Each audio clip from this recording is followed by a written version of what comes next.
Hello বন্ধুরা, রাখি kitchen village food চ্যানেলে আপনাদের সবাইকে স্বাগতম জানাই। আশা করি আপনারা সবাই ভালো আছেন। আমি অনেক ভালো আছি। আজকে আপনাদের মাঝে একটা রেসিপি দিব। রেসিপিটা দেখে যাদের ভালো লাগে অবশ্যই লাইক কমেন্ট শেয়ার করে দেবেন। দয়া করে প্লিজ রাখি কিচেনটা সাবস্ক্রাইব করে নেবেন।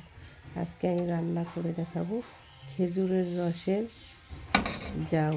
আপনারা কী নামে ডাকেন অবশ্যই কমেন্ট বক্সে এসে কমেন্ট করে যাবেন। ভিডিওটা সম্পূর্ণ দেখে যাবেন। এখানে আমি দেখুন খেজুরের রস নিয়েছি। এটা অনেক সকালের খেজুরের রস। এখন অনেক ভোরবেলা আমরা খেজুরের রসটা নিয়েছি। এই খেজুরের রসের আজকে আমরা রসের জাউ রান্না করব। প্রথমে আমরা খেজুরের রসটা খেয়ে দেখব কতটা মিষ্টি লাগে। তাই এখানে আমি গ্লাসে উঠিয়ে নিচ্ছি। রসটা আমি আগে থাকতে ছেঁকে নিয়েছি ছাঁকনি দিয়ে। দেখুন কত সুন্দর রসটার কালার, কি টাটকা। এই খেজুরের রসটা কে কে পছন্দ করেন অবশ্যই কমেন্ট বক্সে এসে কমেন্ট করে জানিয়ে যাবেন। দেখুন কি সুন্দর খেজুরের রসটা। এখন আমি খেজুরের রসটা চুলায় বসিয়ে দিলাম গ্যাসে। এখন গ্যাসটা আমি জ্বালিয়ে দিচ্ছি। রসটা আমি সুন্দর করে প্রথম জাল করে নিব, কয়েকটা বলক উঠিয়ে নেব। বলক উঠে গেছে, এখন উপরে থেকে ফেনাটা কেচে দিব। দেখুন ফেনাটা কাচার পরে খেজুরের রসটা অনেক সুন্দর পরিষ্কার হয়ে যাবে।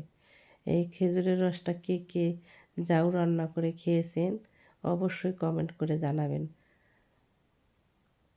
আপনারা কে কী নামে ডাকেন অবশ্যই কমেন্ট করবেন। এই খেজুর রসটা আগে অনেক ছোটোবেলায় আমরা খেতাম, জাউ রান্না করে অনেক ভালো লাগতো। এখন আর খাওয়া হয় না, কেননা এখন খেজুরের রস ওরকম মেলে না সব সময়। আগে সব সময় পাওয়া যেত, আরও 7-8 বছর আগে। এখন পাওয়া যায় না।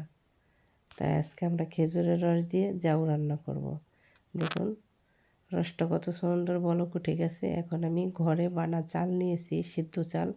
এই চালটা সুন্দর পরিষ্কার করে ধুয়ে নিব আমি জাউ রান্না করে। এখানে সিদ্ধ চাল দিয়েই জাউ রান্না করতে হয়। দেখুন সুন্দর পরিষ্কার করে ধুয়ে নিচ্ছি চালটা।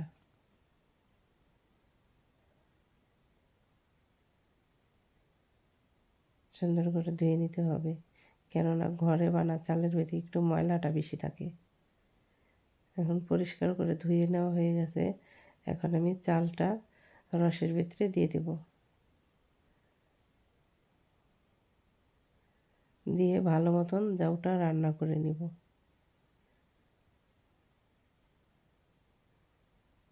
চালটা দিয়ে দিয়েছি। এখন একটা চামচ দিয়ে সুন্দর করে নেড়ে দেব। দেখুন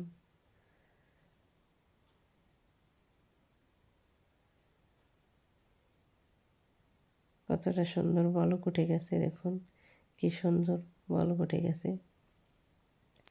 আর কি বলবো বন্ধুরা, এই খেজুরের রসের জাউটা অনেক ভালো লাগে খেতে, অনেক মজা লাগে।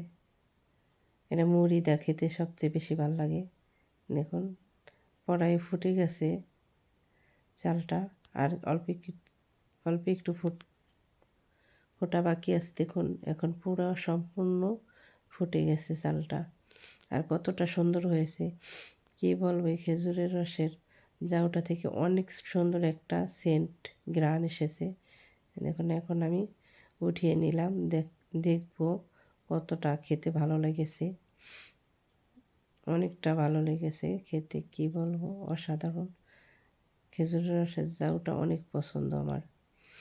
দেখুন এর মাঝে আমার খেজুরের রসের জাউ করা হয়ে গেছে। ভিডিওটা দেখে ভালো লাগলে